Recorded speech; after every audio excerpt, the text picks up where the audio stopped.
پھر آپ لڑکے لڑکیاں اکٹھے پڑھتے ہو، تو اس میں اپنی نظروں کی حفاظت کرو۔ ہماری ایک باؤنڈری لائن ہے، ہماری زندگی گزارنے کی بنیادیں ہیں، اس میں مرد اور عورت میں فاصلہ ہے۔ اس فاصلے کو جو مٹائے گا وہ اپنے معاشرے کو بے حیائی کے سپرد کر دے گا۔ جس معاشرے میں حیا ہوتا ہے اس میں اس قسم کے جرائم کم ہوتے ہیں، جو پچھلے دنوں قصور میں بات چلی۔ اس کے پیچھے بے حیائی، بے پردگی، آوارگی بہت بڑا سبب ہے۔ میرے اللہ نے کہا اپنی نظریں جھکا کے رکھو، قل للمؤمنین یغضوا من ابصارہم، ایمان والوں سے کہو نظریں جھکا کے رکھیں۔ قل للمؤمنات یغضضن من ابصارہن، اور یہ مومن عورتوں سے کہو اپنی نظریں جھکا کر رکھیں، کہ ہم ایک حیا والا دین رکھتے ہیں، حیا والا معاشرہ ہوتا ہے اسلامی معاشرہ۔ تو آپ کے ہاں اکٹھے پڑھتے ہیں، تو آپ کی خدمت میں یہ مؤدبانہ محبت بھری گزارش ہے بچوں کہ اپنے نظروں کی حفاظت رکھو، حد فاصل رکھو۔ جتنا آپ کی نظر پاک ہوگی آپ کا دامن پاک ہوگا۔ جب نظریں بے باک ہوتی ہیں تو انسان بے حیائی کی طرف چلتا ہے، اور اللہ نے جو پہلی قوموں کو تباہ و برباد کیا اس میں سب سے زیادہ لوط علیہ السلام کی قوم پہ عذاب کٹھے مارے، پتھروں کی بارش، اور اوپر نام لگے ہوئے اور نوکیلے پتھر، اور زمین میں زلزلہ، پہلے زلزلہ، جب تھوڑا سا زلزلہ آیا تو ہم سارے پریشان ہو گئے، تو خوفناک زلزلہ، اور پھر اس کے بعد اس کو اکھاڑا اور اوپر جا کر یوں زمین پہ مارا، اوپر والا نیچے، نیچے والا اوپر کر دیا، چہرے مسخ کر دیے، اور ایک گندے پانی میں ان کی لاشوں کو ڈبو دیا۔ ان کا جو جرم تھا وہ بے حیائی تھا۔ لوط علیہ السلام کی قوم بے حیا ہوئی، اس بے حیائی پر اللہ نے سب سے زیادہ عذاب کے کوڑے برسائے۔ دنیا کا سب سے بڑا مجرم میری نظر میں فرعون ہے، جیسے کہ میں خدا ہوں، میں خدا ہوں۔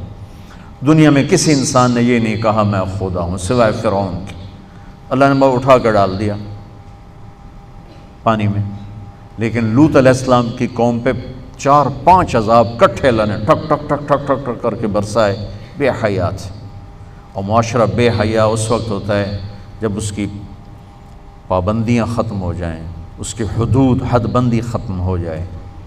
ہمارا میڈیا بے حیا ہے، ہمارے یہ تاجروں نے جو اپنا سودا بیچنے کے لیے لڑکیوں کو بل بورڈز پہ چڑھا دیا ہے، پیسے کے پیچھے اپنے تجوریاں بھرنے کی خاطر ہماری نسل کو بے حیائی کی طرف بھیج دیا ہے۔ یہ سب سے پہلے پکڑے جائیں، تب جا کر ان مجرموں کی جا کے سرکوبی ہوگی۔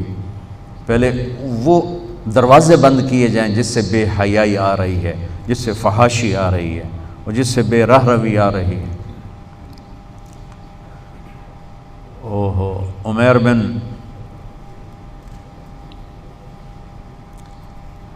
عمیر ایک تابعین میں سے ہیں، صحابی نہیں ہیں۔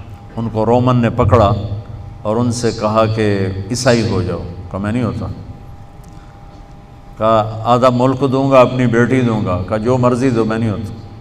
تو اس نے کہا اس کو ایک خوبصورت گھر میں بند کرو، اور شراب اور سور کا گوشت اور ایک لڑکی اندر ڈال دو اور دروازے بند کر دو۔ انہوں نے کر دیا۔ 3 دن 3 رات وہ ایک جگہ بند تھے، اور عمیر رضی اللہ تعالیٰ عنہ کی آنکھ اوپر نہیں اٹھی، یوں بھی نہیں دیکھا۔ تو وہ کہنے لگی کہ من یمنعک منی، تمہیں کون روک رہا ہے، تمہیں کون روک رہا ہے؟ کہنے لگے مجھے وہ روک رہا ہے جو مجھے بھی دیکھ رہا ہے، تجھے بھی دیکھ رہا ہے، جسے نہ نیند آتی ہے نہ اونگ آتی، مجھے وہ روک رہا ہے، مجھے میرا رب روک رہا ہے۔ انہوں نے کہا تیرے جیسے پاک دامن کو قتل نہیں ہونے دوں گی، میں تیرا ہیلا کروں گی۔ تو وہ جس کو بھیجا تھا گمراہ کرنے کے لیے وہ ایمان لے آئی، اور اس نے ایک رات کو آ کر اس کو نکالا اور اس کو پیسے بھی دیے، کھانا بھی دیا، کہا یہ راستہ ہے اور یہ ستارہ ہے، اس ستارے کو اپنے سیدھے کندھے کے ساتھ رکھ کے چلتے رہنا، تو تم عراق ایک نہ ایک دن پہنچ جاؤ گے۔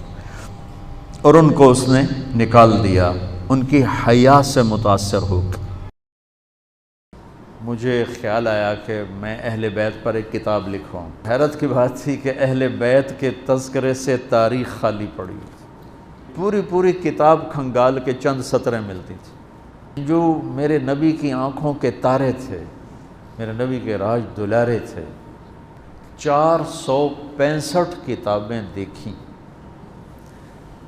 اور کھنگالی تو اس سے بھی زیادہ ہوں گی، لیکن جن سے مواد ملا 465 کتابوں سے قطرہ قطرہ جمع کر کے کچھ جمع ہوا۔